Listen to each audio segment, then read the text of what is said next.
¿Qué es más rentable a largo plazo? ¿Invertir en acciones o invertir en bonos? Probablemente todos o casi todos diremos invertir en acciones. Pero, ¿qué es menos arriesgado a largo plazo? ¿Invertir en acciones o invertir en bonos? Muchos, tal vez la mayoría, dirán que invertir en bonos, y probablemente estén equivocados. Veámoslo.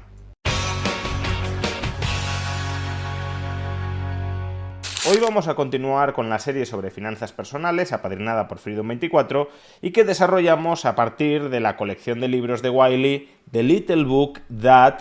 En vídeos anteriores hemos expuesto el contenido de libros como The Little Book That Saves Your Assets, The Little Book of Valuation o The Little Book of Common Sense Investing. Y a partir de hoy vamos a ir explorando otro muy interesante libro dentro de esta serie, que se titula The Little Book of Market Myths, el pequeño libro sobre los mitos de mercado, cómo ganar dinero evitando los errores de inversión que todo el mundo comete. Un libro escrito por el inversor Ken Fisher, hijo, por cierto, de Philip Fisher, uno de los dos maestros de la inversión, junto a Benjamin Graham, que inspiraron a Warren Buffett, el mejor inversor de todos los tiempos. ¿Y cuál es el primer mito de mercado que critica a Ken Fisher en este libro y al cual vamos a dedicar el vídeo de hoy? Pues la idea de que los bonos son más seguros que las acciones.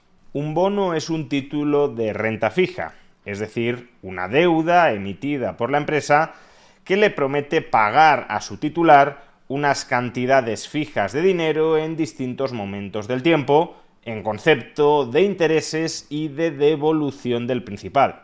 Una acción es un título de renta variable, una porción del capital social de una compañía y, por tanto, un derecho a recibir como socio la parte proporcional de los beneficios que decida distribuir la compañía y, a su vez, la parte proporcional de la cuota liquidativa de la compañía en caso de liquidación. Por eso es un título de renta variable, porque los flujos de caja que tiene derecho a recibir el accionista, el propietario de la acción, no son fijos, sino variables en función de la evolución de la compañía.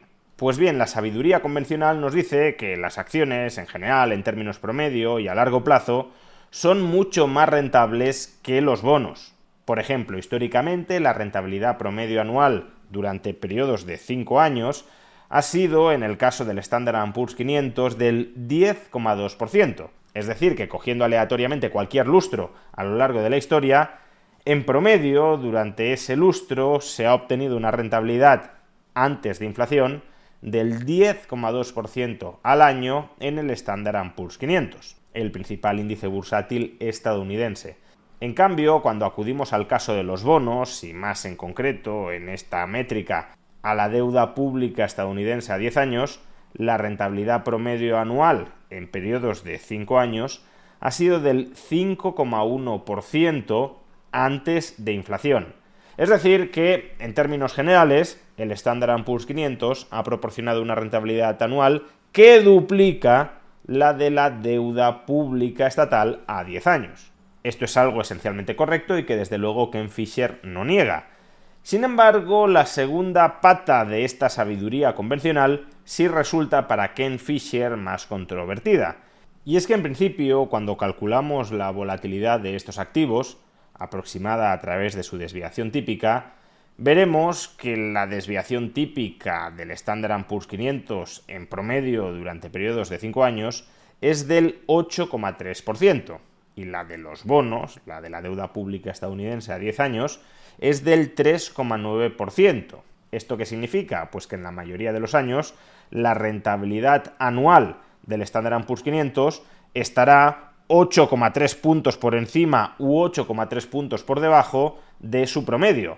Habrá años en los que el Standard & Poor's 500 rente un 18,5%, y habrá otros años en los que apenas rente el 1,8%. En cambio, con los bonos, la variación en su rentabilidad es bastante menor. Habrá años en los que renten un 9% y habrá años en los que renten un 1,2%. En pocas palabras, las acciones son más rentables, pero también más volátiles, es decir, más arriesgadas, que los bonos. que son menos rentables, pero también menos volátiles. Esto es, en esencia, lo que dice la sabiduría convencional y lo que Ken Fisher disputa, porque desde su punto de vista, en realidad las acciones son más rentables y también menos volátiles que los bonos. Pero antes de explicar por qué Ken Fisher afirma esto, recordad que si queréis invertir ya sea en acciones o en bonos, esto es algo que podéis hacer a través de la plataforma de la entidad que apadrina este vídeo, Freedom24. Este sería el caso, por ejemplo, aunque hay muchos otros, del Vanguard Standard & Poor's 500 Index Fund ETF, que como digo se trata de un ETF de Vanguard que replica el Standard & Poor's 500 y que ha logrado una rentabilidad nominal antes de inflación del 14,7% anual en promedio durante los últimos 5 años. O alternativamente, si uno quisiera invertir en bonos porque los considera menos arriesgados que las acciones, aunque como luego veremos, esta no es una opinión que comparta Kenneth Fisher, si uno quiere invertir en bonos, por ejemplo en bonos corporativos, esto lo puede hacer a través de un ETF como eShares Broad USD High Yield Corporate Bond ETF, un ETF que invierte en bonos corporativos de alta rentabilidad en dólares y que durante los últimos 5 años ha arrojado una rentabilidad promedio anual, de nuevo antes de inflación, del 5,1%, prácticamente la media histórica tal como hemos visto en el gráfico anterior de Kenneth Fisher. Si quieres obtener más información sobre Freedom24 y sobre los distintos activos financieros que puedes adquirir a través de su broker, por ejemplo un ETF del Standard & Poor's 500 o alternativamente un ETF de bonos corporativos, esto es algo que puedes hacer pinchando en el enlace que aparece en la caja de descripción de este vídeo o en el comentario destacado. Pues bien, ¿por qué Kenneth Fisher considera que los bonos en realidad no son menos arriesgados que las acciones? En el sentido de que no son menos volátiles que las acciones. Pues porque si alargamos el horizonte temporal a lo largo del cual obtenemos los rendimientos y las desviaciones típicas promedio tanto de las acciones como de los bonos, en el gráfico anterior estos promedios anuales se calculaban en periodos de 5 años, si en lugar de tomar periodos de 5 años tomamos periodos de 20 años, es decir, nos preocupamos por la rentabilidad promedio a lo largo de los próximos 20 años o por la desviación típica promedio a lo largo de los próximos 20 años, lo que sucede es lo que podemos observar en el siguiente gráfico. La rentabilidad promedio de ambos instrumentos más o menos se mantiene, 10,7% en promedio anual antes de inflación para las acciones y 5,3% en promedio anual antes de inflación para los bonos, pero en cambio la desviación típica de acciones y bonos prácticamente se equipara. En el caso de las acciones pasa a ser del 3,4% y en el caso de los bonos del 3%.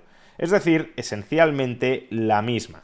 Todavía peor, si en lugar de coger periodos de 20 años para promediar la rentabilidad anual y la desviación típica, tomamos periodos, horizontes temporales de 3 décadas, de 30 años, entonces, de nuevo, la rentabilidad sigue siendo más o menos la misma, del 11% anual antes de inflación para el caso de las acciones y del 5,5% anual antes de inflación en el caso de los bonos, pero con respecto a la desviación típica, a la medida que toma Kenneth Fisher para medir el riesgo, las posiciones se invierten. La desviación típica promedio anual para las acciones pasa a ser del 1,3%, y para los bonos del 2,6%.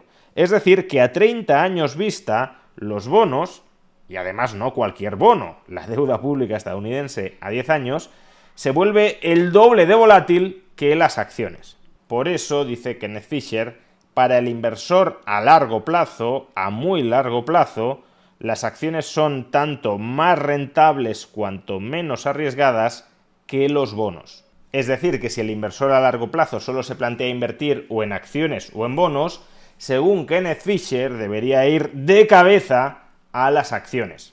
Antes de terminar, sin embargo, convendría efectuar un comentario adicional a la argumentación que desarrolla Kenneth Fisher en el primer capítulo de este libro que estamos destripando. Y es que Kenneth Fisher tiene razón si medimos el riesgo en función de la volatilidad del activo.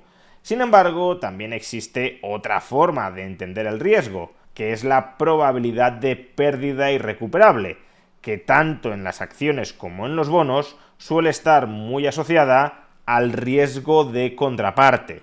Es decir, ¿qué sucede con el inversor cuando la empresa que ha emitido un bono o una acción termina quebrando? Bueno, pues en ese caso no cabe decir que las acciones son menos arriesgadas que los bonos. ¿Por qué? Pues porque existe un orden de prelación de cobro. Los acreedores, los bonistas, cobran antes que los accionistas.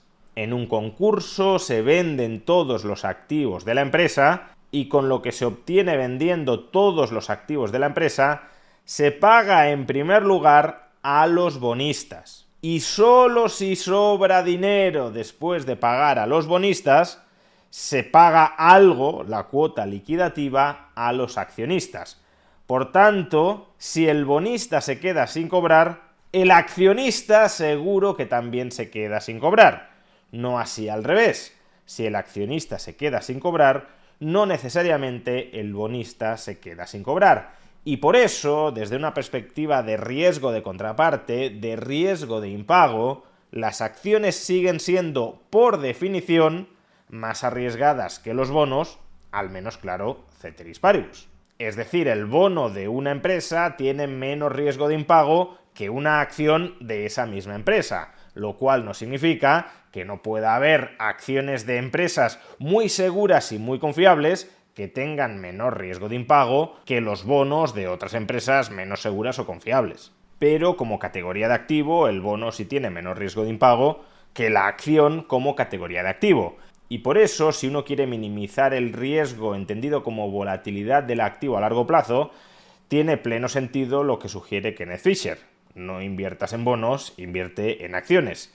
En cambio, si uno quiere minimizar el riesgo entendido como pérdida de capital irrecuperable, entonces no necesariamente las acciones han de ser un mejor instrumento que los bonos. Porque el riesgo de contraparte, que es una de las principales fuentes de pérdida irrecuperable de capital, es, en general y como categoría de activo, menor en los bonos que en las acciones. Pero para un inversor a largo plazo, ampliamente diversificado entre numerosas acciones o numerosos bonos, probablemente la indicación de Kenneth Fisher tenga pleno sentido. A largo plazo maximiza rentabilidad y minimiza riesgo invirtiendo en acciones antes que invirtiendo en bonos.